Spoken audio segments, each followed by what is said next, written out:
주된 내용은 바벨탑 이야기입니다. 혹시 바벨탑 이야기를 들어보신 적 있으실까요? 바벨탑 이야기는 꽤 유명하죠. 이 바벨탑 이야기를 좀 간략하게 소개를 드리자면 언제적 이야기냐면요. 1절에 보면 이렇게 나와 있어요. 온 땅의 언어가 하나요, 말이 하나였더라. 구음 말이죠. 말이 하나요, 언어가 하나였더라.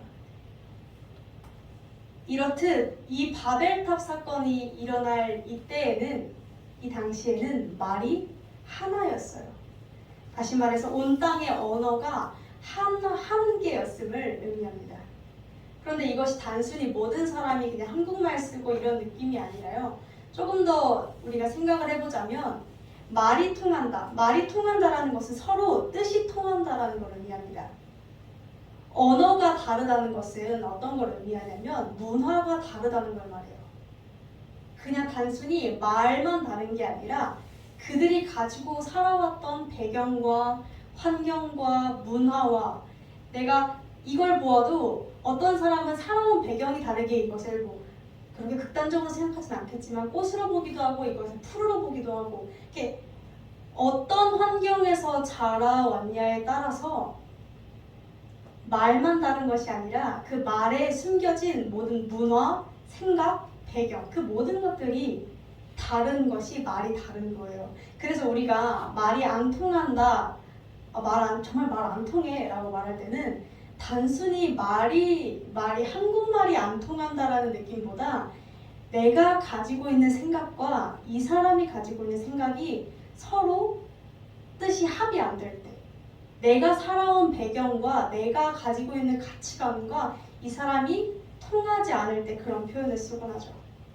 그래서 말이 하나고 언어가 하나였다라는 것은 이 당시에는 노아가, 기억나세요? 창세기 이전에 큰 사건이 뭐냐면 노아의 홍수 사건이에요. 노아의 홍수 사건 이후로 이 땅에는 노아의 후손들만 남게 됐어요. 사실은 다 한 뿌리예요. 한 뿌리. 다 노아의 후손들. 다 같은 배경에서 크고 같은 환경에서 크고 같은 생각과 가치관을 가지고 있었던 사람들이었어요. 말이 너무 잘 통해요. 뜻도 너무 잘 통해요. 그런 시대였어요. 서로 오해가 없이 뜻이 통함을 의미합니다.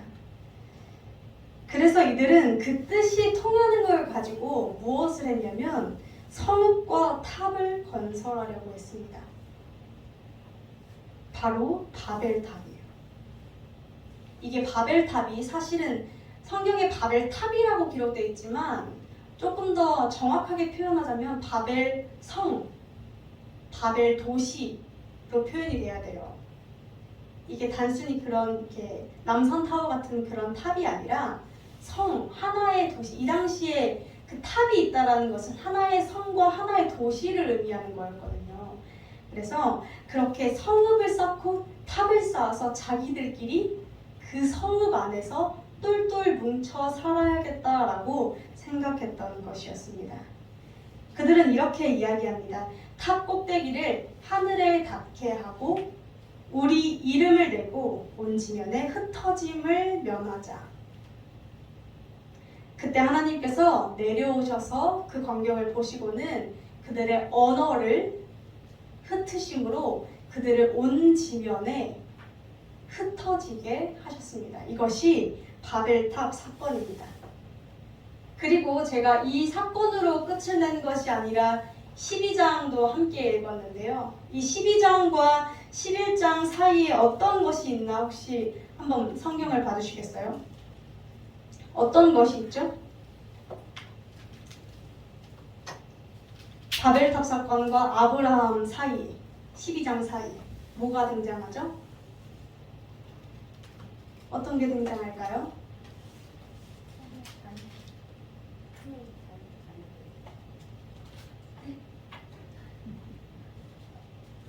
그냥 이게 뭘까요? 이름 많은 거? 족보.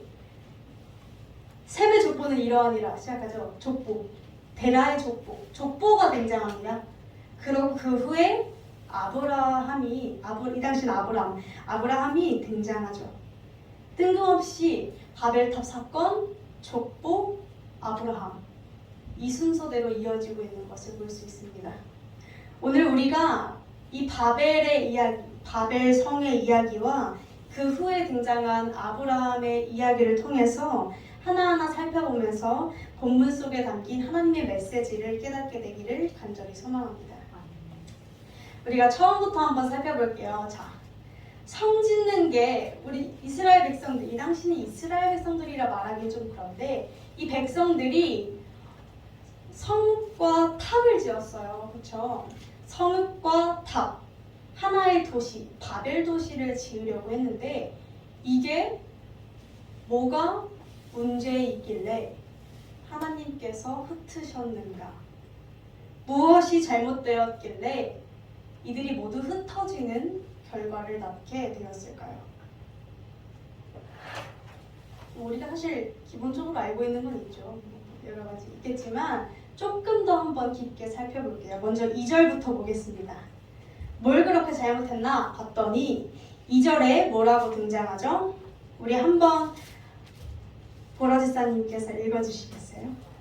이에 그들이 동방으로 옮기다가 시나이 평지를 만나 거기 거하고. 아멘. 이에 그들이 동방으로 옮기다가. 자, 동쪽. 창세기에서 성경 속에서 구약에서 동쪽이라는 것은 어떤 의미일까요? 동쪽이라는 것은 죄악을 의미합니다. 왜냐하면 자, 아담과 하와가 창세기 3장에 보면은 아담과 하와가 죄를 짓고 나서 어느 쪽으로 향하냐면요, 에덴 동쪽으로 걸어 나갑니다. 자, 가인과 아벨 사건 때 아벨을 죽이고 나서 벌을 받은 가인이 어디로 향하냐면 또다시 에덴 동쪽으로 조금 더 이동합니다. 그래서 성막 있죠, 성막, 구약 시대의 성막을 보면 동쪽에 문을 달아놨어요. 왜냐하면 죄인들이 들어오는 장소라고 해서. 성경 속에서, 구약 속에서 이 동쪽이라는 의미는 죄악, 세상을 의미합니다. 그리고 또 한 가지 웃긴 것은 아브라함을 부르실 때에도 이게 어디서 부르셨죠, 처음에? 우리 아는 거? 지금 방금 사실 입모양으로 이게 보였어요. 갈대아 우르에서 하란으로 가고 하란에서 가나안으로 갑니다. 위치가 그래요. 그냥 딱히 아실 필요는 없는데 그냥 예를 들어서 어떤 느낌이냐, 강원도에서 강릉 쪽에서 가평 쪽으로 갔다가 가평에서 구리로 넘어온 거예요. 동쪽에서 점점 더 넘어옵니다. 동쪽에서 남부 쪽으로 이렇게 넘어와요. 동쪽에서 아브라함을 하나님께서 불러내십니다. 동쪽은 그래서 죄인이라는 의미를 가지고 있어요. 이들이 노아의 홍수 시기를 겪고 나서 이 후손들이 알고는 있습니다.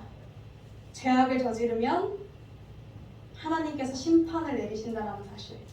홍수 사건으로 뼈저리게 알고는 있었습니다. 그러나 이들이 점점 이게 평지에 다다르고, 평지에 다다랐다는 건 이 당시에 평지는 먹고 살기가 참 좋은 데예요. 그렇죠? 농업을 할 수 있고 도시를 만들기 참 좋은 지대예요. 너무나 평안했더니 이들이 점점 더 동쪽 세상을 향해서 가고 있었다는 것입니다. 그들은 이렇게 이야기합니다. 벽돌을 만들어 굽고 벽돌로 돌을 대신하고 역청으로 진흙을 대신하자 성읍과 탑을 건설하여서 그 탑 꼭대기를 하늘에 닿게 하고 우리 이름을 내고 온 지면의 흩어짐을 면하자라고 이야기합니다. 자, 여기서 한 번 더 볼게요. 여기서 이들이 성을 만들 때 사용했던 재료가 뭘까요, 지금? 두 가지 등장했어요. 어떤 재료가 등장하죠? 네, 그렇습니다. 벽돌과 역청. 돌을 대신해서 벽돌을 쓰고 진흙을 대신해서 역청을 씁니다. 자, 역청이 뭔지 아세요? 역청? 역청은 아스팔트유예요. 역청 어디서 또 성경에서 어디에 등장하는지 아세요? 역청이? 나무 갈대 상자 나는 역청을 겨루고 그 역청과 나무진을 치라고 그거 있잖아요. 요게벳의 노래에서 요게벳 모세 엄마가 모세를 강가에 띄울 때 작은 요만한 방주를 만드는데 거기에다가 역청을 발라요. 노아가 방주를 지을 때 거기에 역청을 발라요. 왜? 역청은 방수제예요. 자, 이들이 성읍과 탑을 쌓는데 방수제를 바르기 시작합니다. 뭘까요? 알고 있는 거예요. 우리가 점점 죄를 짓고 있구나. 심판이 몰려올 수도 있겠구나. 하나님의 심판을 방수제로 막을 생각을 한 거예요. 하나님의 심판을 역청으로 발라서 하나님이 다시 홍수를 몰아치셔도 우리가 무너지지 말아보자 라고 그들은 생각했어요. 소용이 있을까요? 사실 없을 것 같아요. 그렇죠? 그리고 이미 이들은 잊고 있는 게 하나 있어요. 뭐예요? 하나님께서는 이미 무지개를 주시면서 어떤 말씀을 하셨었냐면요. 내가 다시는 물로 심판하지 아니하리라. 약속하셨거든요. 언약하셨거든요. 근데 이 사람들이 그 약속을, 말씀을 믿지 않았어요. 믿지 않고 심판은 두렵고 하니까 불안해서 나름 뭐라도 해본 거예요. 자기들끼리 머리 맞대고. 자기네들 기술로, 지식으로, 경험으로 뭐라도 막 해본 거예요. 사실 소용이 없죠. 애초에 홍수 심판 자체가 하나님과 멀어졌기에 하나님께서 내리셨던 심판이었는데, 그렇다면 문제점은 뭐예요? 그 홍수 심판을 안 겪으려면 문제 해결 방안은 하나님과 가까이 지내는 것이었어요. 그런데 이들은 하나님과 가까이 지내는 것을 택하지 않고 역청을 바르는 쓸데없는 짓을 하고 있었다는 것입니다. 하나님의 말씀을 믿지 않고, 근데 불안은 하니까 뭔가 내 힘으로 어떻게든 막아보려고 이렇게 채운 거예요. 또한 바벨 도시를 건축하며 자기들끼리 똘똘 뭉치려고 했습니다. 뭉쳐서 탑을 그 성 안에 쌓아서 높아지려고 했습니다. 하나님의 위엄을 대신하려고 했습니다. 이들이 이 바벨 도시를 건축해서 하려던 것 두 가지가 있는데 무엇입니까? 바로 첫 번째는 우리의 이름을 내는 것, 두 번째는 흩어짐을 면하는 것.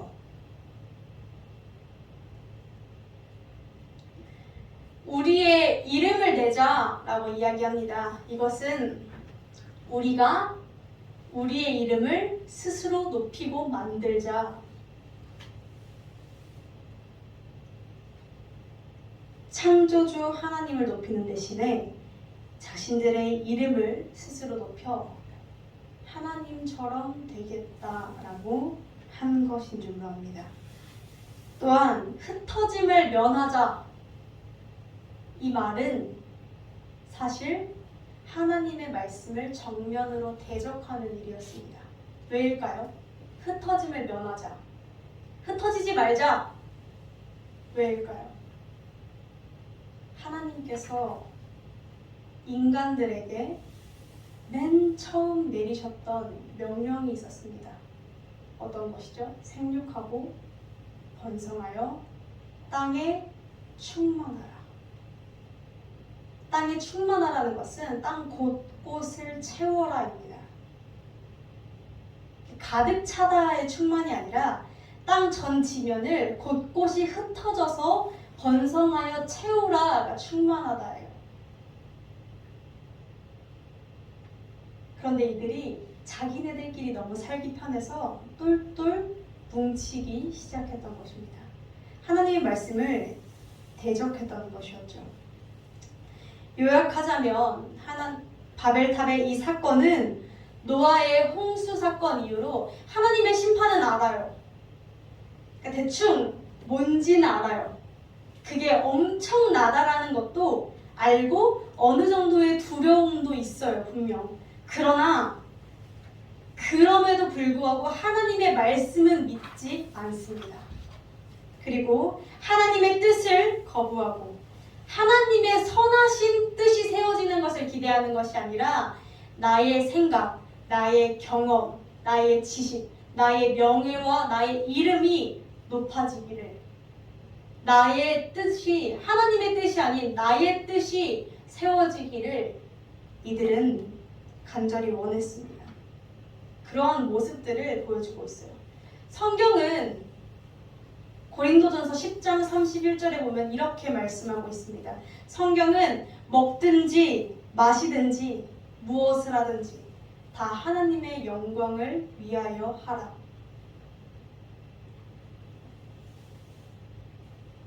우리 모든 사람이 하나님의 영광을 위하여 지어진 피조물이기 때문에 우리의 사고와 그 모든 행동의 궁극적인 목적은 하나님의 영광이 되어야 함에도 불구하고 여전히 또한 이스라엘 이 백성들은 계속해서 바벨 성을 쌓고 자신들끼리 모여서 집단적으로 자신들의 그러한 경험치와 이성과 갖가진 그런 기술들을 사용해서 이름을 드러내려고 했던 것이죠. 그러나 우리가 조금 생각해 보아야 하는 것은 여전히 이러한 모습들이 반복되고 있지 않나라는 것입니다. 바벨성에 나는 지금도 벽돌을 하나 더 얹고 있지는 않은지 우리는 돌아봐야 하는 줄로 믿습니다. 이들은 바벨탑을 쌓았던 이들은요, 이성과 과학이 자신들을 이름을 높여주고 나를 홍수에서 건져줄 것이며 내 안전한 지대가 되리라고 생각했습니다. 이것이 꼭 이성과 과학이 아니더라도 우리에게는 분명 우리 안에 바벨 성들이, 바벨 탑들이 존재할 것입니다. 우리의 이름을 드러내고자 하는 것들과 하나님의 말씀으로부터 멀어지게 하는 나의 생각들과 나의 고정관념과 그 모든 나의 뜻과 내가 의지하고 있는 것들, 나의 마음의 안도를 찾게 해주는 많은 것들로 하여금 우리는 계속해서 바벨성을 쌓고 있을지도 모릅니다. 바벨이라는 뜻은 사실 혼돈이에요. 혼돈인데 이들은 이 바벨성, 혼돈의 성을 믿었어요. 우리도 그런 모습이 되어 있지는 않은가 돌아보기를 원합니다. 혼돈스러운 것들을, 혼란스러운 것들을, 안전하지 못한 것들을 안전하다고 믿고 있지는 않은지 우리가 돌아보기를 원합니다. 근데 이 사람들이 정말 웃긴 게 공사가 중단됐잖아요. 하나님의 능력으로 말미암아서. 그랬는데도 그 이름을 이어받아서 지은 게 뭐게요? 바벨론. 성경에 바벨론 많이 등장하죠. 하나님께서 가장 악한 세대라고 하셨던 바벨론. 그 이름을 굳이 가져다 썼더라고요. 자, 그렇게 우리 인간들은 사실 그래요. 바벨성이 너무나 많고 노아의 홍수 심판을 봤으면서도 또 다시 동쪽으로 향하고 또 다시 하나님을 이겨먹으려 하고 또 다시 하나님보다 다른 것들을 의지하고 그렇습니다. 이때 하나님께서 두 가지 일을 이 백성들에게 행하셨어요. 무엇이냐면 첫 번째로는 내려오셨습니다. 우리는 내려오셨다는 것에 집중해야 하는 줄로 믿습니다.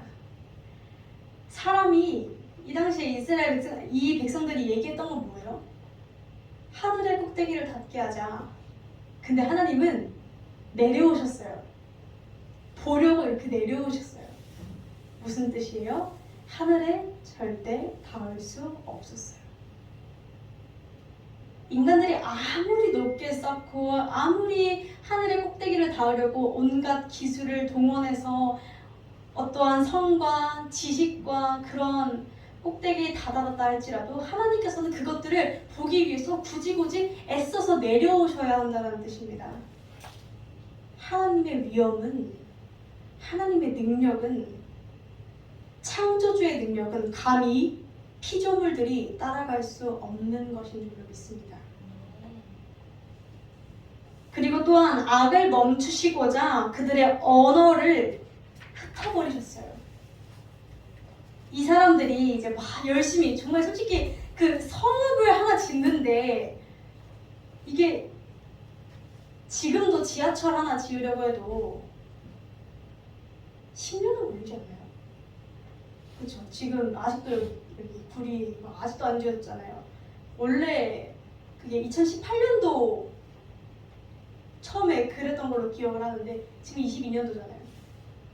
이 당시는 어땠겠어요? 이 당시는 성 하나 지으려면 몇십 년이 아니에요. 이들이 얼마나 노력했겠어요. 하나님 이겨먹으려고. 내 생각이 맞다는 걸 보여주려고 하나님한테. 내 뜻이 맞다는 걸 하나님한테 감히 보여주려고 몇 년, 몇십 년을 노력했겠어요. 근데 하나님이 손도 안 대고 한 번에 흩어버리셨어요. 성경에 그런 표현이 나와요. 하나님의 콧김에 날아가는 낙엽과도 같다. 우리 인간은. 정말 그렇게 됐죠. 그들의 노력이, 집단적인 행동이, 이성과 그 모든 것들이 한순간에 수포로 돌아갔습니다. 우리는 이것을 기억해야 합니다. 이 사실을 반드시 기억해야 합니다. 인간의 계획이 아무리 치밀하다 할지라도 하나님께서 막으시면 그만입니다. 하나님께서 길을 막으시면 그만이고, 하나님께서 우리가 아무리 안 될 것 같던 것도 여시면 그만이고, 하나님께서 닫으시면 그만이에요. 왜? 하나님은 그럴 만한 능력이 차고 흘러 넘치시는 분이신 줄 압니다. 결국 그 바벨탑 사건은 이들에게 어떠한 결과를 안겨줬냐면요, 결국 하나님의 뜻대로 됐어요. 흩으셨잖아요. 온 땅에 충만하라고 하나님께서 말씀하셨는데 자발적으로 안 하니까 그냥 언어를 흩어버리셔서 그냥 온 땅에 채우셨어요. 결국은 하나님 뜻대로 됐는데, 또한 이게 자발적으로 되지 않으니까 우리에게 찾아온 부작용은 의사소통의 단절이라는 것이겠죠. 언어의 혼잡으로 인해서, 다른 문화와 다른 환경으로 인해서 여전히 지금도 우리는 의사소통의 단절을 겪고 있습니다. 말이 안 통하는 사람들이 얼마나 많은데요. 나도 그들 중에 하나일지도 모르고요. 그런데 우리가 이 모든 불행의 의사소통의 단절 있잖아요. 좀 다른 얘기인데, 이 불행의 해결자가 또 유일한 분이 하나님이시라는 걸 기억해야 돼요. 하나님께서 성경 속에서 이 언어의 단절을 회복시키신 사건이 있어요. 혹시 아세요? 아실 거예요. 우리 교회 교단 오순절 사건, 성령 강림 사건.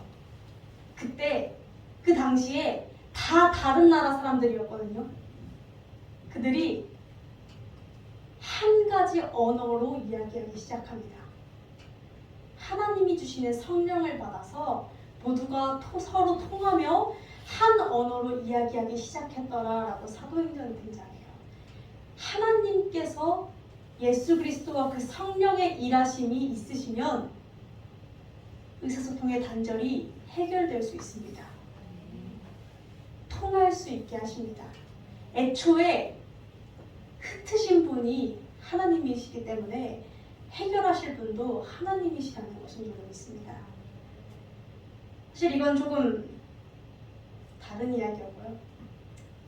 하나님은 우리가 이 말씀 11장까지 봤는데, 사실 여기서부터 조금 중요할지도 모르겠어요. 하나님은 회복의 하나님이십니다. 그리고 하나님은 참 하나님을 드러내시는 분이십니다. 이게 어떻게 알 수 있냐면요. 하나님께서 우리에게 그래서 뭘 원하시는지, 어떤 태도를 원하시는지를 우리가 기억해야 하는데, 이게 11절, 우리 성경 한 번만 이렇게 펴보시겠어요? 이게 약간 보면서 봐야 돼요. 성경의 이제 구조를 눈에 익히시면 성경이 눈에 들어와요. 이 구조를 익히셔야 돼요. 자, 11장 1절에서 9절까지가 바벨 사건이었어요. 그렇죠? 그리고 그 다음부터 셈의 족보와 데라의 족보가 등장합니다. 그리고 나서 12장부터 아브라함이 등장해요. 그렇죠? 자, 우리가 뭘 알 수 있냐면 재밌는 게 있어요. 자, 성경 속에서 족보의 등장, 무슨 뜻일까요? 새로운 시작입니다. 항상 뭔가 시작할 때 족보를 넣습니다. 성경은. 중요한 거 봐요. 약간 혈통? 이런 거 중요하죠. 역사적 사실이라는 것들을 기록할 수 있고, 어디 출신인지도 알 수 있고. 참 재미없어요, 족보는. 그래도 읽어야 돼요. 왜냐면 그게 쭉 예수 그리스도를 향하거든요. 그래서 족보 재미없다고 하시는 분들 많은데 읽으셔야 돼요. 남의 나라 또 남의 이름이지만 읽어야 돼요. 자, 그런데 이 족보가 등장하고 나서 아브라함이 등장했어요. 근데 우리가 여기서 좀 재밌는 게 대칭을 이룹니다. 뭐가 대칭을 이루냐면 바벨에서 사람들이 뭐라 얘기하죠? 우리 이름을 내자. 하나님 없이 우리 힘으로 이름을 내보자. 하나님 없이 나의 힘으로 나의 명성을 떨쳐보자. 잘 살아보자. 라고 이야기하는데, 이렇게 내가 해보겠다라고 했을 때 하나님께서 어떻게 하셨어요? 어떻게 하셨죠? 흩어버리셨어요. 왜? 하나님이 원하는 건 그런 방식이 아니었어요. 자, 그러면 하나님은 우리가 잘 먹고 잘 살고 잘 되는 걸 원하지 않으시는가? 과학의 발전을 싫어하시는가? 아닙니다. 하나님은 하나님이 어떤 걸 원하시는지 12장에서 보여주세요. 12장에서 하나님께서 아브라함에게 말씀하십니다. 내가 너의 이름을 창대하게 하리니. 자, 내가 이름을 내고자 했을 때는 그 모든 집단과 내 모든 뜻과 계획이 흩어졌지만 하나님께서 아브라함에게 말씀하시는 것은 나의 능력, 하나님의 능력으로 아브라함을 큰 민족을 이루게 해주겠고, 하나님의 능력으로 아브라함에게 복을 주겠으며, 하나님의 능력으로 아브라함의 이름을 창대하게 하리니 너는 복이 될 것이다. 너를 축복하는 자에게는 너가 하는 것이 아니라 내가 축복을 내릴 것이고, 너를 저주하는 자에게는 너가 직접 일하는 것이 아니라 내가 저주하도록 하겠다. 이것이 하나님이 원하시는 방식입니다. 하나님을 통해서 하나님과 함께 하나님의 말씀을 따라갈 때, 하나님의 말씀에 믿음으로 순종하며 엎드릴 때 주님께서 나를 들어 사용하시면서 하나님의 영광을 돌리면서 내가 덩달아서 함께 따라가는 것. 그것이 하나님께서 원하시는 방식이신 줄로 믿습니다. 그래서 이 둘을 양극으로 모르시고 대비시켜 놓으세요. 이거는 잘못된 예시고 이게 내가 원하는 방법이야 라고 말씀을 해주시는 거죠. 하나님은 어떤 분이시냐? 우리가 그런 하나님의 사랑은 값없는 은혜, 값없는 은혜라는 표현 많이 하죠. 값없이 거저받는 은혜, 선물. 자, 하나님의 은혜는 공짜일까요? 공짜가 아닐까요? 공짜. 집사님은 아니라 그래요. 스케 집사님은 아니라 그러고 공자? 공자 아닌 것 같아요. 이게 공자일 수도 있고 어떻게 보면 공자고 어떻게 보면 공자가 아닌데 사실 공자가 아닌 것 같아요. 공자는 받고 나서 예를 들어서 이제 극단적으로 표현해보면 제가 이거를 다현 성도님한테 받았어요. 선물이잖아요. 선물은 값없이 거저주는 거라면서요. 이거 내 거잖아요. 그렇죠? 이게 정말 나에게 뭔가 요구하지 않고 정말 그냥 아무 조건 없이 아무 대가 없이 그냥 주는 선물이라면 저 이거 갖다가 쓰레기통에 버려도 돼요. 근데 그러면 울겠죠. 이게 저기 쓰레기통 종량제 안에 있으면 울 거예요. 그쵸? 하나님께서 사실 공짜는 아니에요. 그걸 굳이 다 갚을 필요가 없는 게 필요는 없어요. 왜냐면 갚을 수가 없기 때문에. 그걸 어떻게 갚겠어요? 이게 성경 속에서 혹시 카리스라는 표현 들어보셨어요? 카리스. 설교에서 들어보셨을 거예요. 보셨어야 돼요. 저도 들었는데. 자, 카리스. 카리스가 뭘까요? 은혜. 은혜를 카리스라고 합니다. 성경 속에서 왜 요한복음 1장 14절 말씀 아세요? 유명한 말씀이죠. 말씀이 육신이 되어 우리 가운데 거하심에 우리가 그의 영광을 보니 아버지의 독생자의 영광이요 은혜와 진리가 충만하더라. 여기서 은혜가 카리스예요. 카리스. 자, 근데 이 카리스가 어떤 단어냐면요. 은혜이긴 은혜인데 우리가 이 은혜라는 표현이 잘 와닿지가 않아요. 그렇죠? 이게 이 당시에 어떤 표현으로 사용됐냐면 사실 카리스는 종교적인 언어가 아니에요. 우리 은혜라고 하면 종교적인 언어잖아요. 그렇죠? 이거 다른 사람들이 사용하지 않잖아요. 잘. 기독교인들만 잘 사용하죠. 이 언어, 종교적인 이 은혜라는 언어. 근데 이 카리스는 종교적인 언어가 아니에요. 그럼 어떤 언어냐? 이거는 사실 어떤 뜻에 가깝냐면요. 호의라는 뜻에 가까워요. 근데 이 호의가 어떨 때 표현이 쓰이냐면 왕이 백성에게 베푸는 호의.